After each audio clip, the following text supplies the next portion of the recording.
Am I the a-hole for sending my younger sister money against my girlfriend's wishes? Plus mini updates. My younger sister, female 25, is working towards getting her master's degree in New York. While she loves the city and school, she hates how expensive everything has become. She does work part-time, but it simply isn't enough. My parents, male 77 and female 73, have been sending her money each month, but since they recently retired, they've had to cut back. To fill the gap, my brother, male 28, and I, male 32, have begun sending some money to our sister from time to time to help with her rent.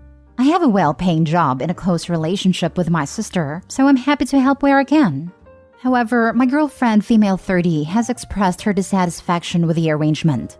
We've been saving up to put a down payment on a house in the future, and my girlfriend believes that my financial contributions to my sister is hindering our progress. Yesterday, which happened to be the day I usually send my sister money, girlfriend told me that we needed to reduce expenses, and one suggestion she made was for me to no longer send money to my sister. She believes that my sister needs to learn how to manage her money better, and that my brother, male 28, should contribute more. I told her about how I feel irresponsibility towards my sister, and how my brother doesn't make as much as I do. And while she did acknowledge that, she then said I was financially naive and said she doesn't want me to be taken advantage of. I was kinda disappointed hearing this, as I made a conscientious decision to help my sister and wasn't falling for some sort of scam. The conversation ended because we both had to go to work, but she told me not to send anything until we've further discussed this. During my lunch break at work, I proceeded to send my sister some money anyway and told girlfriend about this over dinner. She told me that she was disappointed. At this point, I was getting a little annoyed and responded by saying I was not willing to compromise my current arrangement with my sister. Girlfriend got upset with this and left the table. Am I the a-hole? Edit. I make about 15.5k a month and have been putting away 4 to 6k each month towards a future house. Girlfriend makes about 7k a month, currently saves around 1k a month for the house. She said she'll contribute more once her student loans are paid off. I pay for rent and utilities, while girlfriend pays for bulk of groceries. I started sending my sister $1,500 a month since my parents retired. Sister pays $2,800 a month in rent and $350 a month in transportation. I contribute $1,500 a month. Brother pays $750 and parents pay $500. Our mother was terrified of sister living in New York City on her own and only agreed if she lived in a nicer area and had a car. For those wondering, I'm a chemical engineer and girlfriend has been paying about 2.5k a month to pay for student loans. Now for the top comments before reading the mini updates. Do you and your girlfriend share finances? If not, then you are not the a-hole. Otherwise, you are. We don't have a shared bank account. I pay rent and utilities. She pays about 80% of the groceries while I cover about 20%. Then absolutely not the a-hole. I personally would be wary about how someone wants to dictate to you like this about money, especially considering it appears you contribute substantially more shared expenses. And he's already saving 4 to 6 times as much as the girlfriend towards the house. Out of $7,000 a month, she contributes $1,000 towards the house, plus groceries, and $2,500 in student loans. What is she spending 2.5k a month on? How many clothes, etc. does she need? It's your money, and you have offered to help your sister out. I respect this decision greatly. Not the a-hole. Not the a-hole, but massive red flags getting thrown around your girlfriend, my man. It would be one thing if you were sending so much money that it was affecting your own financial status, or if your sister was lying or taking advantage of you and your brother, or if your girlfriend was also contributing money and no longer wanted to, or if you were sending shared money. But none of those things are an issue. And literally, your sister is just trying to exist in an expensive city, and her extremely loving and generous brothers are choosing to support her because they can and want to. That's really beautiful. You should really reconsider buying a house and continuing a relationship with someone who prioritizes her own desires so far over yours. She's seriously overstepping and disrespecting, unless she's not telling you some hidden fear or worry here that explains her bizarre self-centered stance. What she's trying to force you into is selfish and caring and just icky. 100% this. The money you're sending your sister is not hindering your monthly bills or savings. You make more than twice what your girlfriend does and are saving way more than she is. All she pays in bills is 80% of groceries, and you pay the rest plus the remainder of the bills. Your girlfriend is very greedy and manipulative. Please look at all the red flags that are being flagged around you. Not a-hole at all. It's a lot of marinara. The way she's trash-talking his family is my biggest concern. Like she wants to isolate him from what sounds like a very supportive family. Now for the mini updates. My girlfriend and I had a long talk after work. It didn't go well. To summarize, tensions escalated during the conversation. I told her that I planned to continue helping my sister until she completes her degree, and afterward, she would either start working or move back to our parents' home until she finds a job. However, my girlfriend expressed her belief that my sister, and the whole family, is manipulating me, and thinks I'm naive enough to send her money regardless of how she uses it. I started to feel increasingly annoyed and defensive by her accusations, and asserted that it's my money and I have the right to spend it as I see fit. I then stupidly said that if she really wanted us to buy a house, she should save more and cut back on expenses like nice shoes, clothes, and purses. At this point, she became properly angry and declared that she couldn't stay in the same house as me and said that she would be going to her friend's house. Before leaving, she said, "Call me when you stop thinking like a freaking idiot." And before I could even think, I replied, "I won't be calling." I feel that I may have irreparably damaged our relationship. Update 2. I want to express my thanks to all of you for sharing your perspectives and insights. Your input is truly appreciated. Following the fight with my girlfriend, I reached out to my brother to confide in him about what happened. His take was pretty optimistic. However, he advised me to stand firm in my position, while also remaining open to fully hearing out my girlfriend and considering the possibility of reconciliation.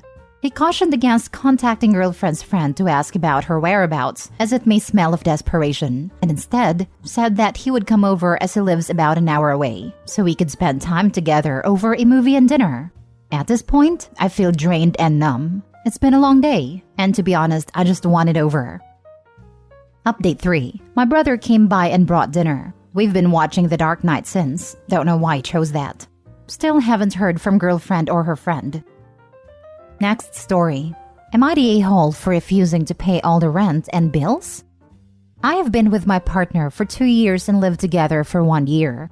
We split the rent and bills 50-50, apart for 3 months last year when my girlfriend went through a bad period of depression due to her job and missed a lot of work. During this time, I had to pay 75% of everything. This was affordable but barely, and I had to cut back on a lot of things.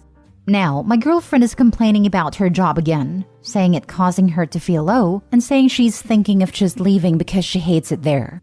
I tried talking to her about waiting until something else comes along before leaving, since having no money will only add to her stress.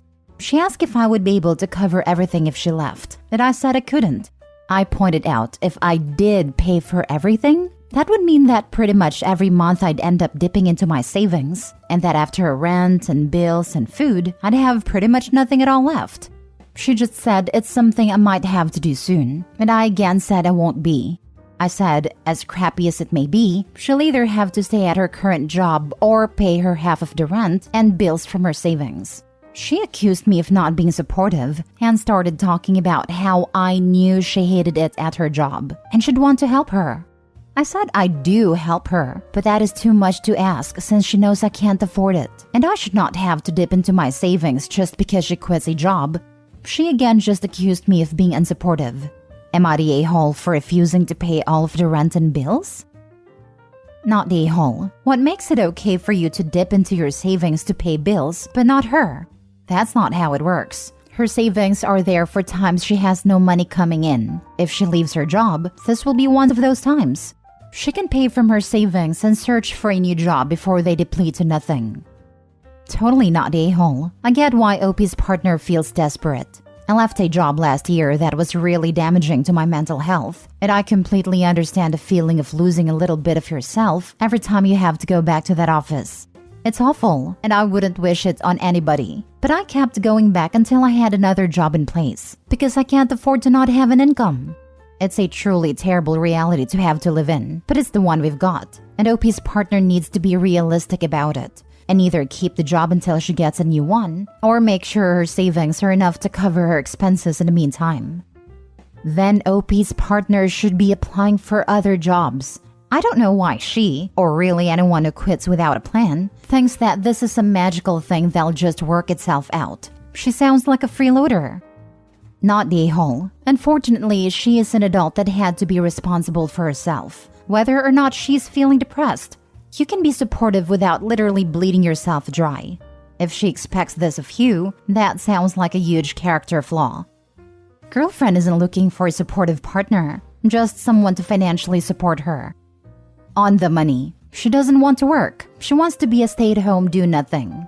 The fact that she isn't even willing to cover her own expenses from her savings means she's just gonna mooch for the rest of her days if she can. Even without kids in the equation, I can see OP making a habit of this to the point he feels trapped. You can be not the a-hole and still make the wrong choice here if you stay in this situation. You need to end this because she isn't in the right headspace to be a good partner to anyone, and she needs to fix that. Even if you don't count the fact you're basically paying for everything, you could probably save enough money to keep afloat not paying her expenses. If she isn't taking antidepressants or whatever her psychiatrist gives her, then she needs to go see one and get a prescription. Because you can't choose being basically non-functioning for half the months in a year.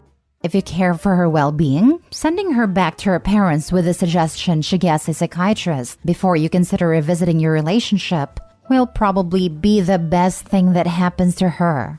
She will either see how bad she lets things get, or she will choose to be exactly who she is, but as someone else's problem instead of yours. Last story. Am I the a-hole for kicking my son, his girlfriend, and my grandson out of my house?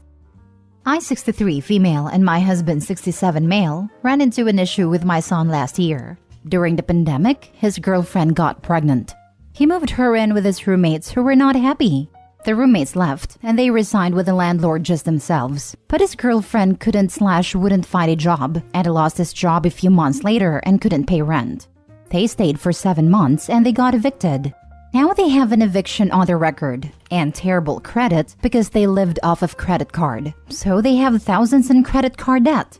I didn't want them moving in. My son, 38 male, lived at home until he was 31, so we had a lot of trouble getting him to move out. But his girlfriend was giving birth soon, so we took them in. They stayed for almost a year, and the deal was, they both get jobs, they help pay utilities and pay off their credit cards and find a place to live. They were only supposed to stay for 6 months, but they wouldn't move out when we asked at the end of 6 months. They said because of the eviction on the record, no one would rent to them. They also didn't make enough to pay utilities, so my husband and I paid more in utilities. And they ate for free as well, since they would take from the fridge and wouldn't buy any groceries themselves. We offered to help them with baby expenses like diapers, car seats, etc. at first, but it's been almost a year, and we're still paying for it. They were doing DoorDash, but not working more than 3 to 4 hours a day. I kept trying to get my son to get a full-time job, but he just got angry and accused me of nagging him. His girlfriend is also very messy and doesn't clean up after herself. I've changed more diapers and fed her son more than she has, and it's infuriating because they chose to have a child but won't take responsibility. My husband and I have been retired for 2 years now, and we had planned to move to Chile where I am from. We were supposed to sell the house last year and didn't, just to let them stay, but it's now been over a year and we were sick of it. We kept telling them they had to move out, and they just ignored us, so we put our house up for sale. We had wanted to renovate it first, but they wouldn't let us into their bathroom and room, so we decided just to sell it as is. We got a fair offer and closed by the weekend, and told them they had 2 months to move. My son yelled at us for kicking them out and not caring about him, and shattered the decorative vase we had. They finally moved out, and we are in between places and will be going to Chile next month. But my son and his girlfriend currently have nowhere to live. They are staying with a friend now, but they are only letting them stay until the end of the month, and then they will have to figure it out. My son yells at me over the phone and tells me I'm never allowed to see my grandson again for kicking them out. I don't know where I went wrong, that he couldn't be an adult and get a job and move out without being forced. Now for the comments. Not the a-hole. He's 38. You were way more patient than you should have been. Not the a-hole. I have a 37-year-old sister who has 2 teenagers, And my mom and I just had a big blow up at each other. Because my sister got offended, I offered her some occupational assistance. That being said, you two also are the main cause of this whole thing. Did you enable him until he was 31 living with you? Did he help with bills then? When people have children while being financially insecure by choice, a lot of the reason is that their parents let them skate by. This is the tough love you should have done ages ago. It's crazy to me that between two people they couldn't even split utilities. They wouldn't let her in the bathroom. Either it was disgusting AF, or they're using and it's disgusting AF. As I told my mom about my 35-year-old brother, sometimes you just have to love people from over there, at a safe distance. I have a hallmark relationship with one of my adult sons. I say nice things like a greeting card, and stay far away. I mean, I didn't move out of the parents until I was 31, but I was paying a rent they were happy with, worked full-time, and was clearly saving for a home. I don't think 30 plus is a reasonable age to move out, provided you had a reason for staying, not just to mooch off your parents. I think the situation was the unreasonable part. Not working full-time is the big red flag. Not the a-hole, but perhaps set up a trust for that kid for when he comes of age, because it sounds like he may need it. Sounds like a good idea if you plan on leaving an inheritance, something completely untouchable until kid is 18 or 21, and then can only be used on higher education or down payment on a home. And only set it up so that his entitled parents can't touch a red cent of it under any circumstances. You may have gone wrong nowhere at all. Some amazing kids came from awful parents, and sometimes rarer, amazing parents end up raising poop birds. I do worry for the kid, and I think you should call CPS. This baby is a baby, and there is a decent chance of adoption since the two of them can't get it together. If I were you, I'd try to come to peace with never seeing your grandchild, because even if they keep the kid, they will always use that child as a pawn to get money and housing. And anytime you say no, they threaten and remove the child.